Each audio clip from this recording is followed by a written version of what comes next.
Hello friends, मैं हूं अनुपमा चंद्रा और आज की वीडियो में हम जानेंगे कि यूपीएससी आईएएस के कैंडिडेट्स या फिर किसी और कॉम्पिटिटिव एग्जाम के कैंडिडेट्स जैसे आईआईटी आईएम प्रॉपर स्लीप कैसे ले सकते हैं। वो क्या कर सकते हैं कि उनकी नींद ठीक तरीके से पूरी हो। हर एक यूपीएससी आईएएस का कैंडिडेट या वो स्टूडेंट जो कॉम्पिटिटिव एग्जाम दे रहा है उसके लिए प्रॉपर स्लीप यानी कि भरपूर नींद बहुत ज़रूरी है। लेकिन अक्सर ये देखा गया है कि ज़्यादातर एस्पिरेंट्स इस मामले में चूक जाते हैं। आइए हम जानते हैं कि हम अपनी नींद को पूरा किस तरह कर सकते हैं और वो क्या चीज़ें डेवलप कर सकते हैं जिससे कि हमें अच्छी नींद लेने में सहायता मिले। सबसे पहली चीज़ है कि आप अपने आराम के कमरे को अपने काम की जगह न बनाएं। यदि आपकी काम करने की मेज़ बिस्तर के ठीक पास है तो शाम को जब आप अपने कमरे में जाएंगे तो आपका दिमाग भ्रमित हो सकता है। वो समझ नहीं पाएगा कि यहाँ पर मुझे काम करना है या सोना है। इंसान जो देखता है उसी पर यकीन करता है, इसलिए हमारा परिवेश, हमारा वातावरण हमें कार्यों को और नींद को बेहतर बनाने के लिए कारगर साबित हो सकता है। अपने बेडरूम को कार्यक्षेत्र या पढ़ने की जगह बनाने की कोशिश ना करें। कोशिश ये करें कि उस कमरे में ना कोई कंप्यूटर हो, ना टेलीविज़न और ना ही फ़ोन को हमेशा किसी और कमरे में छोड़ें। याद है ना, जो पुराने स्कूल के दिनों की अलार्म घड़ी होती थी उसको ढूंढकर निकालें और सुबह समय से उठने का कार्यक्रम बनाएं। सोशल मीडिया की फीड सोने से पहले बिल्कुल भी मत पढ़ें।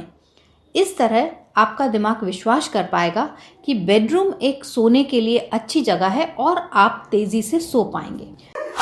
दूसरी चीज़ है कि जब कभी ऐसा होता है कि आप बेड में लेटे हुए हैं, सिर्फ करवटें बदल रहे हैं, आपकी सांसें गहरी नहीं हो पाती और जितना ही आप सोने का प्रयास करते हैं उतना ही नींद का आना मुश्किल हो जाता है। इसका उपाय है कि आप पीठ के बल लेट जाएं और गहरी सांस लें और फिर सांस पर अपना फोकस करें। ये देखें कि सांस लेते समय आपका चेस्ट ऊपर नीचे हो रहा है या आपका पेट। अगर चेस्ट ऊपर नीचे हो रहा है तो सांस अभी भी डीप नहीं है, तो कोशिश करें कि सांस पर कंसंट्रेट करके आप स्टमक से ब्रीदिंग करना शुरू करें। एक बार आप पेट से सांस लेने के रिदम में आ जाएंगे तो आपका माइंड जल्दी पीसफुल होगा, क्वाइट होगा और आपको अच्छी नींद आएगी।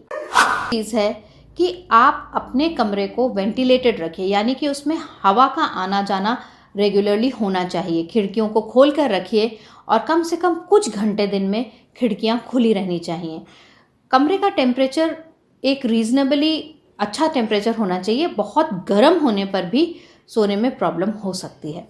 साथ ही इस बात का ध्यान रखें कि जहां दिन में आप खिड़कियां खोलकर अपने कमरे में हवा और रोशनी आने देते हैं, वहीं रात को कमरे में रोशनी थोड़ी कम या अंधेरा होना चाहिए। साथ ही वहां पर कुछ शोर नहीं होना चाहिए। अगर आपका कमरा ऐसी जगह पर जहां बाहर से शोर आता ही है तो आप ईयर प्लग्स का इस्तेमाल कर सकते हैं। इससे आपको एक बढ़िया नींद लेने में बहुत ही ज़्यादा मदद। चौथी बात है कि अगर आप सोते सोते रात में उठ जाते हैं बीच रात में और आप उस चीज़ को लेकर परेशान होने लगते हैं और फिर उसके बाद फ़ोन उठाकर सोशल मीडिया की फीड या पोस्ट देखने लग जाते हैं या फिर उठकर चाय, कॉफ़ी, कोल्ड ड्रिंक जैसी चीज़ पीने लगते हैं, तो आपकी नींद पूरी तरह ख़राब हो जाती है। क्योंकि अगर आप उठकर सोशल मीडिया फीड देखने लगते हैं या चाय कॉफ़ी पीने लगते हैं तो आपके दिमाग को लगता है कि अब आप पूरी तरह जग चुके हैं और अब आप काम करने को तैयार हैं, तो वो फिर नींद को नहीं आने देता।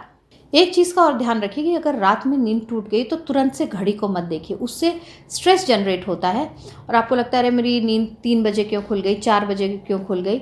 ये सब मत करिए। अगर लेटे लेटे नींद नहीं आ रही, थोड़ी सी खुली हवा लीजिए या फिर कोई किताब पढ़िए, उससे फिर अच्छी नींद आ जाती है। 5वीं चीज़ है कि अगर आप एक आदत डाल देते हैं कि हमें रोज़ एक ही समय पर सोना है और सोने से जस्ट पहले आप किताब उठा के कुछ पन्ने पढ़ते हैं, तो आपको बहुत अच्छी नींद आएगी। और ऐसी आदतों के साथ आप और लोगों से 40 मिनट तक की एक्स्ट्रा नींद ले सकते हैं, जो आपके माइंड की हेल्थ के लिए, आपकी मेमोरी के लिए बहुत ही अच्छी है। छठा तरीका, हमें यह समझना होगा कि आजकल के समय में सबसे बड़ी समस्याओं में से एक है कि हमारे फ़ोन्स और गैजेट्स, जिन पे हमें इतना सारा टाइम देना ज़रूरी होता है या एटलीस्ट ज़रूरी लगता है। अगर आप लेटने और सोने से 1 से 2 घंटे पहले इन चीज़ों से हटना शुरू कर दें तो आपकी नींद में बहुत ज़्यादा इम्प्रूवमेंट होता है।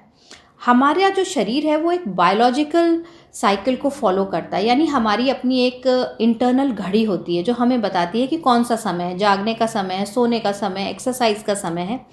अगर ये घड़ी आपके रूटीन से बहुत ज़्यादा डिफरेंट हो जाती है तो आपको नींद में खलल आ जाता है। जब माइंड और बॉडी दोनों ही थकी होती हैं तो वो आपके इंटरनल सिस्टम को एक सिग्नल भेजती हैं कि भाई अब सोने का समय हो गया है। लेकिन अगर आप फ़ोन और गैजेट्स को लास्ट मिनट तक, सोने तक इस्तेमाल करते हैं तो उसकी रोशनी से दिमाग को लगता है कि शायद अभी सोने का समय नहीं हुआ है, और वो इस तरह के हार्मोन्स रिलीज़ करता है जिससे कि आपकी एनर्जी लेवल बढ़ती है और आपका माइंड सोने के लिए तैयार नहीं होता है। तो बहुत ज़्यादा ज़रूरी है कि आप सोने से पहले अपने गैजेट्स को बंद कर दें, दूर कर दें।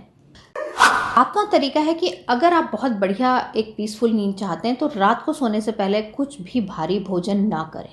अगर आपको सोने से पहले भूख लगती है तो कुछ हल्का खाएं।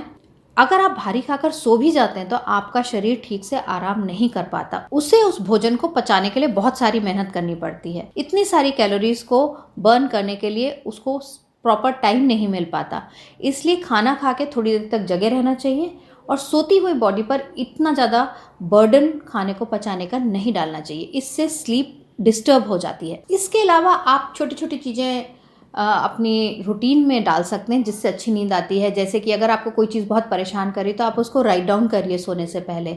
आप अच्छी बातों के बारे में सोचिए, अच्छे इवेंट्स या अच्छी इंसिडेंसेस जो आपकी लाइफ में हुई हैं उनके बारे में सोचिए। अगर ये भी सोचने में प्रॉब्लम हो रही तो आप इमेजिन कर सकते हैं कि आप एक बहुत अच्छी जगह पर हैं, बहुत क्वाइट है, बहुत पीस है। उससे भी दिमाग को एक सिग्नल मिलता है कि अब रिलैक्स करने और सोने का टाइम आ गया है। एक आदत जो मुझे बहुत ज़्यादा हेल्प करती है अच्छी स्लीप लेने में वो है सोने से पहले लगभग आधा पौना घंटा पहले हल्के गर्म पानी से नहा लेना। मैंने देखा है कि अगर किसी वजह से मुझे नींद नहीं आ रही, मैं स्ट्रेस्ड आउट हूँ या मेरी स्लीप डिस्टर्ब्ड है, और अगर मैं 45 मिनट पहले नहा लेती हूँ फिर उसके बाद एक बुक उठाकर थोड़ी देर बुक रीड करती हूँ तो मुझे वाकई में बहुत अच्छी नींद आती है। तो अगर आप भी नींद की किसी भी समस्या से जूझ रहे हैं तो याद रखिए इन उपायों को कर आप अपनी यूपीएससी की तैयारी बेहतर कर सकते हैं। बहुत सारे लोग ऐसा मानते हैं कि जब आप यूपीएससी या आईआईटी आईएम के एस्पिरेंट हैं तो आपको नींद कम कर देनी चाहिए, बहुत कुछ जाग के पढ़ना चाहिए, अपनी नींद को सैक्रिफाइस करना चाहिए, लेकिन ये बिल्कुल गलत है।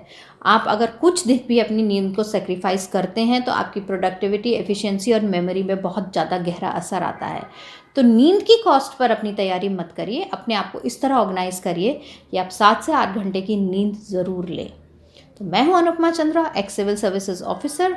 आपको वीडियो कैसा लगा कमेंट में मुझे ज़रूर बताइए। अगर आप किसी खास विषय पर वीडियो चाहते हैं तो कमेंट्स में ज़रूर लिखिए, मैं कोशिश करूंगी कि वो वीडियो बनाकर आपको दूं। तो मेरे चैनल को लाइक और सब्सक्राइब ज़रूर करिए।